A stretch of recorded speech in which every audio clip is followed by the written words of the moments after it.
رسول اللہ صلی اللہ علیہ وآلہ وسلم نے فرمایا، جو شخص لوگوں سے مانگے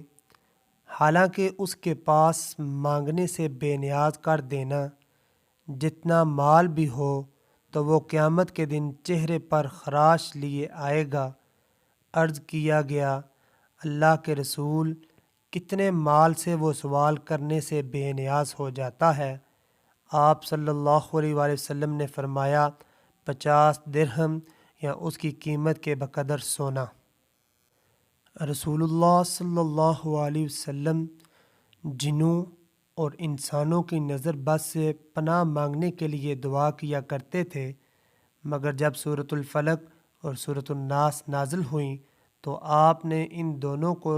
لے لیا، نظر بد کی دیگر دعائیں چھوڑ دیں۔ حدیث نبوی، حضرت ابو ہریرہ رضی اللہ تعالیٰ عنہ سے روایت ہے کہ رسول اللہ صلی اللہ علیہ وآلہ وسلم نے فرمایا، روزہ ایک ڈھال ہے، اس لیے روزہ دار نہ بیہودگی کرے اور نہ جاہلانہ افعال